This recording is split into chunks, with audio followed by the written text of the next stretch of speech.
do it again. And I said, I'd love for you to write something about your sexual assault charges. Sexual assault. I said, it can be about whatever you like, you know. I'm just thinking that would just be the worst thing if you were backstage.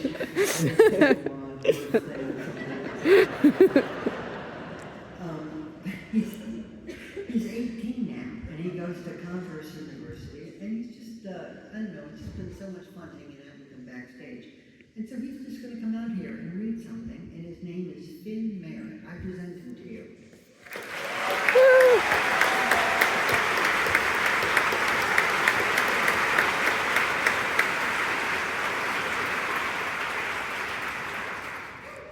I'd like to say I took a plea deal and never went to trial. Okay. I'm just gonna jump right in. In high school, my friends and I's main topic of conversation usually boiled down to what we would do during an apocalypse scenario. Our usual plan ended up like this. We went to an art school where everyone was addicted to vapes and weed. So we would run to the gas station that does an ID, which looking back, it wouldn't have mattered whether they ID'd. We were gonna rob them. We wouldn't use them though. We would use them as currency, a taste of the old world. That would be our slogan. We had a plan, and ever since then, I've been praying for an apocalypse. Zombie, nuclear, hell, I would have taken a race war if it got me and my friends to go rogue. My personal apocalypse started on Thursday, a day before the actual hurricane. I was attending a guest reading at my school. It sucks to be a mandatory audience member, to go to a program expecting one thing and then having to sit through some other guy talking for 7 minutes, as I'm sure many of you relate to right now. After a bit, she asked, "Any questions?" And I couldn't just let her sit there awkwardly. "What's it like growing chestnut trees?" And then she spoke for 6 minutes about that. We ran out of time for other questions, and I was sent to an emergency meeting about the coming hurricane. My RA said, "In the 5 years I've lived on campus, the power has never once gone out," and then proceeded to knock on the bulletin board. "Knock on wood." "Oh," she said. "Shit, is this wood or something else? What are bulletin boards?" She Googled it, and it wasn't wood, but the assurance that we knew was comforting. I woke up the next day to silence. My white noise stopped. Then a shrill, "God damn it!" from my RA across the hall. The power was out, and we were told we would have power by Monday. I texted my family asking if I could go home. My mom responded, "Nightmare, nightmare, may go to Alabama." And I had to do a cost-benefit analysis of whether or not Wi-Fi was worth a 5-hour drive. Then if Wi-Fi was worth just being in Alabama, I decided to stick it out and went to a cafeteria where I was given a singular bagel as my ration.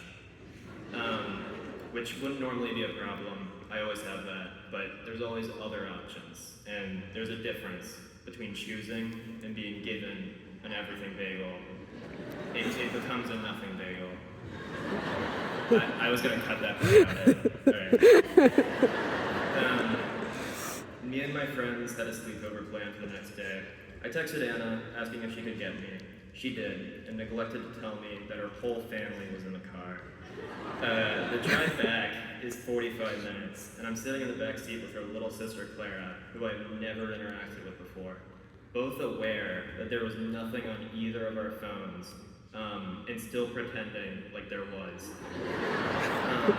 The drive back was 4 hours. Normally, this wouldn't be because of traffic or accidents or drunk driving. South Carolina, guys, I'm really sorry to tell you this. We have the 3rd worst state of drivers.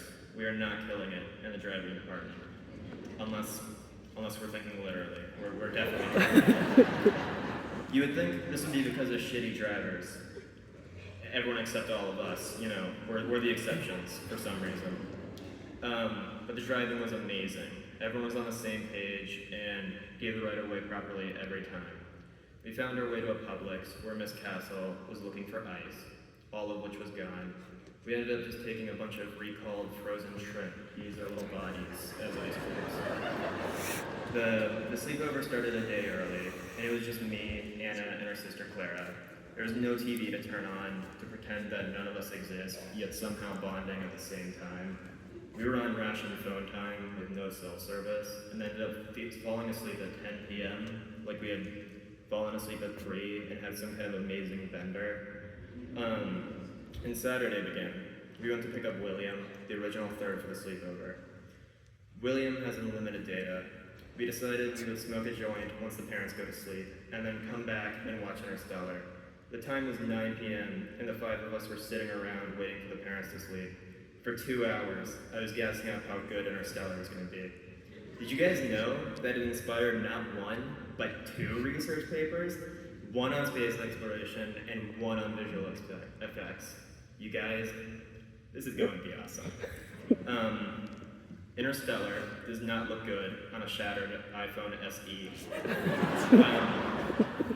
There were 5 stoned teenagers hovering over the blue light like street urchins over a dumpster fire. We ended up just playing Scrabble, and I tried to throw jib on the table for 22 points. Like the cut of your jib, I said. What? Like, I like the cut of your jib. Somebody said that to me once. My friend's uncle said that to me. I've never heard I like the cut of your jib. Well, William, maybe that's because no one likes the cut of your jib. We tried to look it up, but Google wouldn't load, and everyone was like, fine, Finn, it's fine. You can have jib on the table, whatever. But I wouldn't settle. It's the principle of the thing.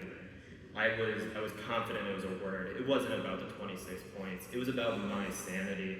And I made everyone stop playing for 10 minutes while I refreshed my phone over and over again until eventually, cut of your jib is a phrase that is used to describe the jib, nose of someone's appearance. It originated with anti-Semitic fashion, and I felt victorious. I was happy to be complicit in any kind of anti-Semitism, as long as it got jib on that table.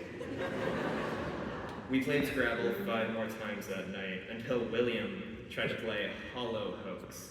He explained that this is a term used by anti-Semites who deny the existence of a Holocaust. We were both Jewish, and I wasn't going to take that shit.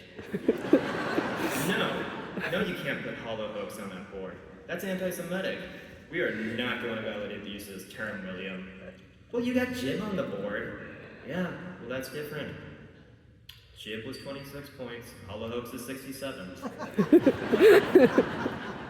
The next day, Sunday, they took me to my college, where there should have been power, only to receive an email. Students, classes canceled all week. Please leave campus.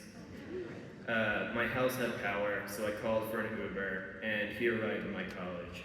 He was a Russian man, and normally I'm very excited when I have an old man Uber driver. They've repressed their emotions so much and don't believe in any form of therapy, so they'll just talk about anything with no boundaries. And I was really excited to regale in his words, but he spoke only Russian, aside from a few hurricane-themed words. He would slow down past every broken tree and say, wow, look, and would not continue the drive until I looked up and said, wow, man, shit's crazy. He arrived at my house and then went, oh,